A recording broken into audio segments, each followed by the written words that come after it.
Contracts did a number of things. It gave back a lot of benefits to residents and certainly to baby boomers.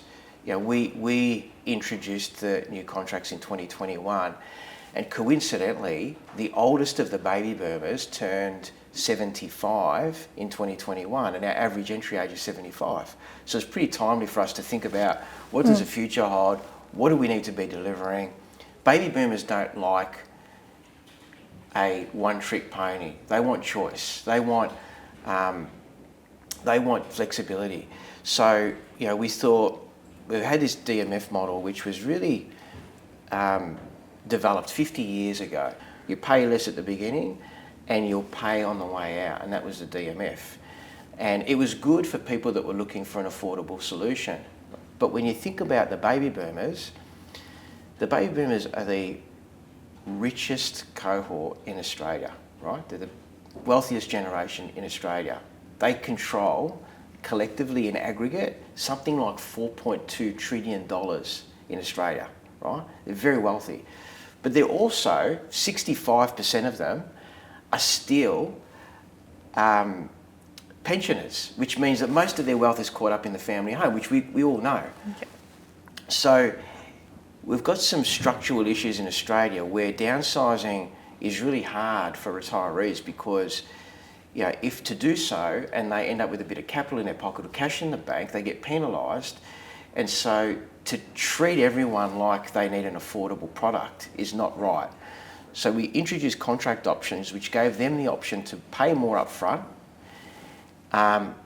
which for them meant that they'd get a discount because instead of paying 35% at the end, they could pay 20% up front, or they could actually pay 40% up front, we call that a bond, and they get all their money back. And in doing that, we felt like we broadened the market significantly. And it wasn't coincidence that shortly after we introduced those contracts, that sales did perform well. And then what we were able to do, because we were bringing cash forward, our cash flows looked a lot better. We started reinvesting into our communities. And so over the course of that 5-year period, we invested something like $200 million into our portfolio. So we fast forward 5 years, where did that get us? It got us to a business that was almost fully occupied at 97%, previously at 72%. Sales were consistent, hitting anywhere between 1,200 to 1,500 units a year for a 10,000 unit portfolio.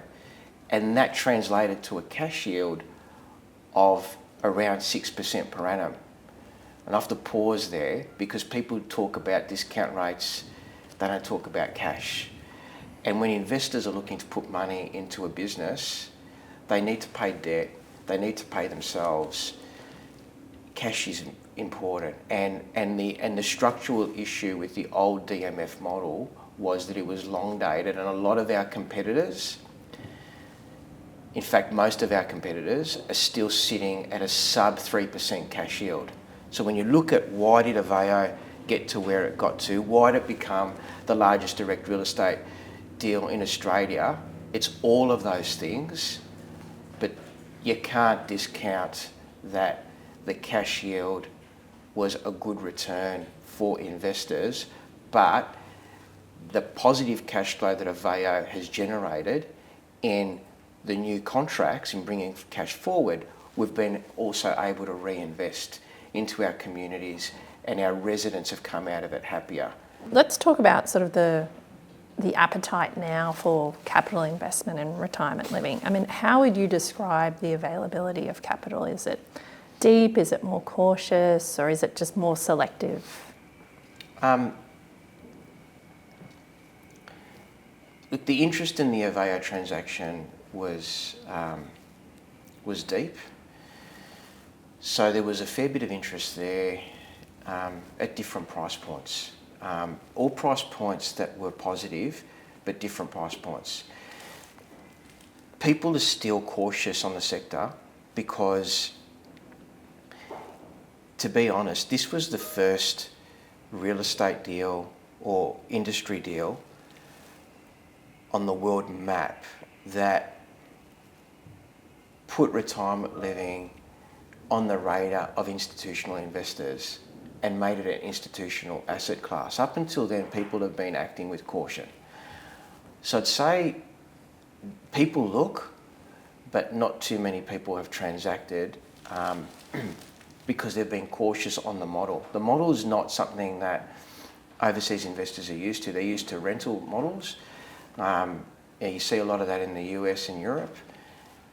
And Australia's been nuanced with the deferred management fee model.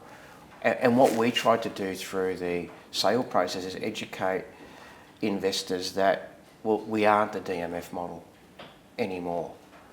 We're actually, with scale, we're bringing cash up front and cash at the end, and having scale and having maturity, you actually get consistent cash flows. And so that education has created a deeper offshore market for retirement living in Australia.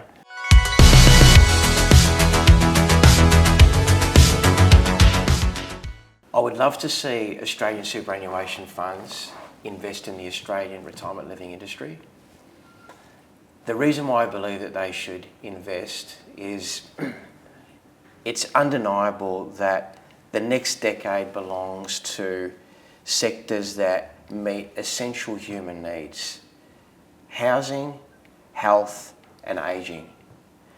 And what our industry, what my business offers now that it didn't a decade ago, is a very positive cash return.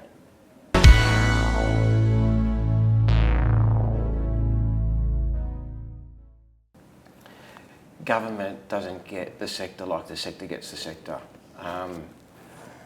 And we get frustrated with it. The reality is that planning is still hard.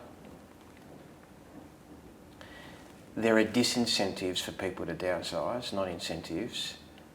There should be enablement, and there's not. We're in a housing crisis, and the government has a target of 1.2 million homes. We have 2/3 of 75-year-olds, which is 1.5 million homes in Australia, that have been occupied by 75-year-olds, and those homes are oversized, either by 1 or 2 bedrooms.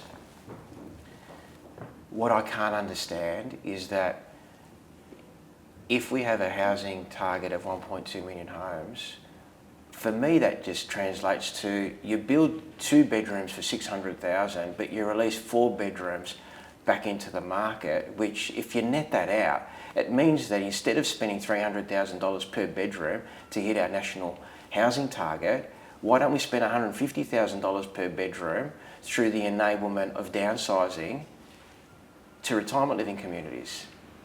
And then, just to throw an extra in there, God forbid, imagine people were living in a retirement village and accessing support at home together and clubbing their money, and you could have staff permanently located at a retirement village under what the Retirement Living Council badged as the shared care model. How much money would that save government through inefficient support at home, which is going to, at some point maybe bankrupt this country if we don't do it efficiently? Mm-hmm. Right, we've got that many people that are going to need it, that need to be supported. We owe it to generations ahead of us to spend the money wisely today, yet governments aren't listening. We need to make it efficient and we need to make it cost effective, and we're not. And we believe that we've been able to give government the tools to do that, or the research to do that, yet there's been no movement. We have a great opportunity to put our faith behind an industry that has existed for 50 years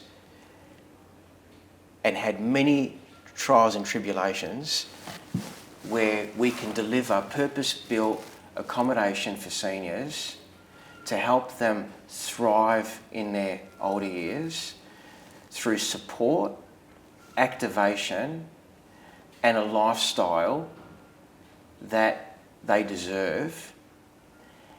and free up accommodation to the broader population to have them move out of oversized homes, rather than having to build more and more bedrooms that we actually don't need.